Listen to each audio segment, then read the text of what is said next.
வணக்கம் நண்பர்களே, நான் டாக்டர் Tkhealthtips மூலமாக உங்களை சந்திப்பதில் மிக்க மகிழ்ச்சி. இந்த வீடியோவில் என்ன பார்க்க போகிறோம்னா, ப்ரோபயோட்டிக். நீங்கள் நிறைய கடைகளில் பார்த்துருப்பீங்க. சில ஃபுட்டுலெல்லாம் அட்வர்டைஸ்மெண்ட்லேயே எழுதியிருப்பாங்க. அந்த பாக்கெட் மேலே பார்த்தீங்கன்னா இது ப்ரோபயோட்டிக் ஃபுட் அப்படின்ட்டு. டாக்டர்கிட்ட ஏதாவது ட்ரீட்மெண்ட் எடுக்கும்போது கூட அவங்க இந்த ப்ரோபயோட்டிக் சப்ளிமெண்ட்ஸ், உங்கள் உடலுக்கு தேவையான அந்த ப்ரோபயோட்டிக் சப்ளிமெண்ட்ஸை உங்களிமெண்ட்ஸையும் கொடுத்துருப்பாங்க. ஸோ இந்த ப்ரோபயோட்டிக் அப்படின்னா என்ன, இது எதற்காக நமது உடலில் தேவைப்படுகிறது, இது எந்த மாதிரி உணவுகளிலிருந்து நாம் எடுத்துக்கொள்ளலாம் அப்படிங்கிறத பற்றி தான் நம்ம இந்த வீடியோவில் பார்க்க போகிறோம். அதுக்கு வீடியோவை ஸ்கிப் பண்ணாமல் முழுமையாக பாருங்கள். மேலும் நியூ வியூவர்ஸ் என்னுடைய சேனலை சப்ஸ்கிரைப் பண்ணி பக்கத்தில் இருக்கிற பெல் ஐக்கானை ப்ரெஸ் பண்ணிட்டீங்கன்னா என்னுடைய எல்லா ஹெல்த் ரிலேட்டட் வீடியோஸை நீங்கள் மிஸ் பண்ணாமல் பார்க்கலாம்.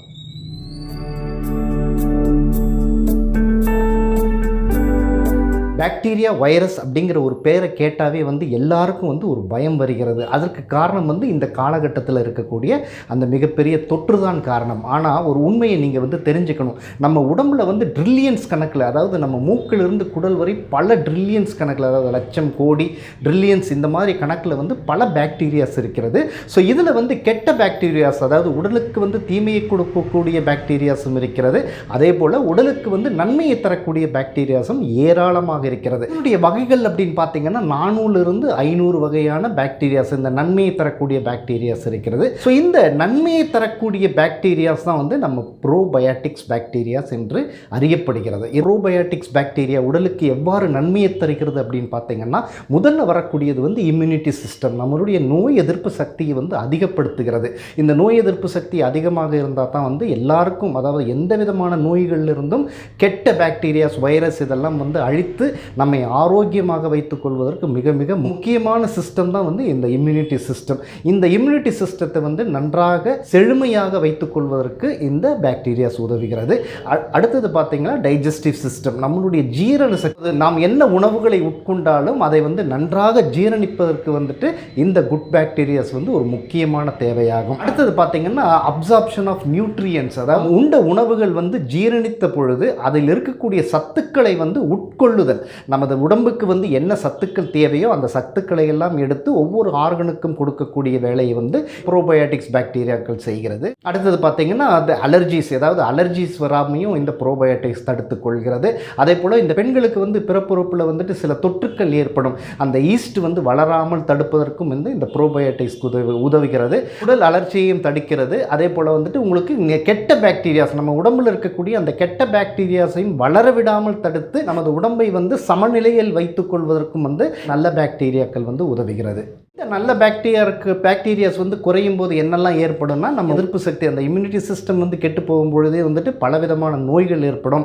ரொம்ப ஸ்ட்ரெஸ்ஸாக ஃபீல் பண்ணுவாங்க, ரொம்ப டயர்டாக ஃபீல் பண்ணுவாங்க, ஜீரணம் சரியாக நடைபெறாது. அதே போல் மலச்சிக்கல் அதிகமாக இருக்கும். நல்ல பாக்டீரியாஸ் குறைவதற்கு என்ன காரணம்னு பார்த்தீங்கன்னா, உங்களுடைய வாழ்வியல் முறை தான். அதாவது சரியான உணவுகளை சரியான நேரத்தில் தவறான உணவுகளை சாப்பிட்டு கொள்ளுதல். அதே போல் ஆல்கோஹால், அதாவது நம்மளுடைய மது மற்றும் சிகரெட், பீடி இது ரொம்ப அதிகமாக எடுத்துக்கொள்ளுங்கள். ஸ்ட்ரெஸ்ஸு மன உளைச்சல், ஸ்ட்ரெஸ்ஸு, ஆன்சைட்டி இந்த போன்ற ஒரு மனம் சம்பந்தப்பட்ட பிரச்சனைகளாலும் இந்த நல்ல பாக்டீரியாஸ் குறைகிறது. அடுத்தது நிறைய மருந்து மாத்திரைகள், குறிப்பாக ஆன்டிபயோட்டிக்ஸ் மருந்துகளை எடுத்துக்கொள்வதிலும் இந்த ப்ரோபயோட்டிக்ஸ் பாக்டீரியாஸ் குறைகிறது. அதே போல் டாக்டருடைய கன்சல்ட் இல்லாமல் நீங்களே ஃபார்மசிக்கு போய் இந்த மருந்து மாத்திரைகளை சாப்பிடுவதாலும் உங்களுக்கு இந்த நல்ல பாக்டீரியாஸ் குறையப்படுகிறது.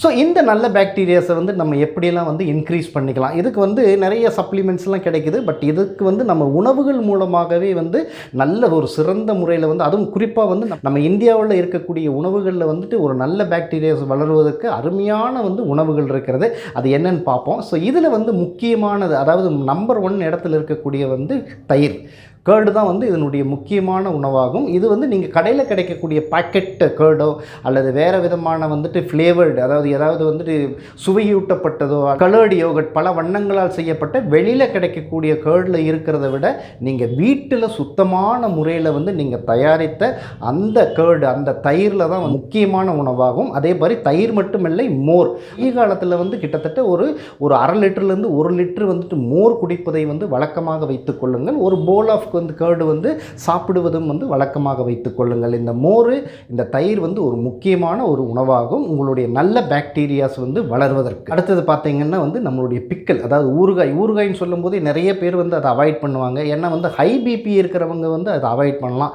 ஏன்னா நிறைய சால்ட் கண்டென்ட் இருக்கும், அதே போல் வந்து நிறைய ஆயில் இருக்கும். மற்றபடி எல்லாருமே சாப்பிடலாம். இதில் வந்து ப்ரோபயாட்டிக் கூடிய பல வகையான ஒரு தன்மைகள் இருக்கிறது. இந்த ஊறுகாயை வந்துட்டு நீங்கள் வெளியில் வாங்குறதை விட உங்கள் வீட்டு முறையில் வந்து தயாரித்த ஊறுகாயை வந்து நீங்கள் எடுத்துக்கொள்வது கொஞ்சமாக. உங்கள் மீல்ஸில் வந்துட்டு நிறைய பிக்கல் சாப்பிடக்கூடாது. அதாவது பிக்கலை வந்துட்டு உணவாக சாப்பிடக்கூடாது. உணவுக்கு கொஞ்சம் தொட்டுக்கொள்வதற்கு வந்து பிக்கலை யூஸ் பண்ணுங்கள். அதுவும் வந்துட்டு நீங்கள் நெல்லிக்காய் ஆகட்டும், நார்த்தேங்காய் ஆகட்டும், மாங்காய் மற்றும் வந்துட்டு பூண்டு, இஞ்சி, இது போன்ற வந்து உடலுக்கு சக்தியை அளிக்கக்கூடிய அந்த பொருட்களை வைத்து நீங்கள் ஒரு ஊறுகாய் தயாரித்து கொஞ்சமாக உங்கள் மீல்ஸில் வந்து சேர்த்துக்கலாம். இது வந்து ஒரு மிக சிறந்த வழியாகும். அடுத்தது வந்து குறிப்பாக வந்து இந்த சவுத் இந்தியன் ஃபுட்டு, அதாவது நம்ம தென்னிந்தியாவில் தயாரிக்கக்கூடிய இட்லி, தோசை, மங்கூழ், பழைய சாதம், இதெல்லாம் வந்து ஃபெர்மெண்டட், அதாவது நம்மளுடையெல்லாம் வந்து நொதிக்கப்பட்ட வந்து உணவுகளாகும். இந்த ஈஸ்ட், இந்த ஃபெர்மெண்டேஷன் நடக்கும் பொழுதே வந்து இதில் பலவிதமான நல்ல பாக்டீரியாஸ் வளரும். ஸோ அதனால் வந்து இட்லி நீங்கள் சாப்பிட்லாம், தோசை சாப்பிட்லாம், கம்மங்கூழ் சாப்பிட்லாம். பழைய சாதத்தை, நல்ல சாதத்தை ஊற வச்சு காலையில் மோரோடு சேர்ந்து சாப்பிடும் பொழுது கண்டிப்பாக வந்து உங்களுக்கு நல்ல பாக்டீரியாஸ் கிடைக்கும். இந்த மாதிரி ஃபெர்மெண்டட் ஃபுட்டெல்லாம் வந்து நீங்கள் தாராளமாக வந்து இயற்கையாக நம் வீட்டில் தயாரிக்கக்கூடிய உணவுகள் மூலமாகவே வந்து நீங்கள் வந்து ஒரு நல்ல பாக்டீரியாஸை, நீங்கள் நல்ல நுண்ணுயிர்களை வந்து வளர்த்து கொள்ளலாம். இது வந்து உடலின் ஆரோக்கியத்திற்கு வந்து மிக மிக முக்கியமான தேவையாகும்.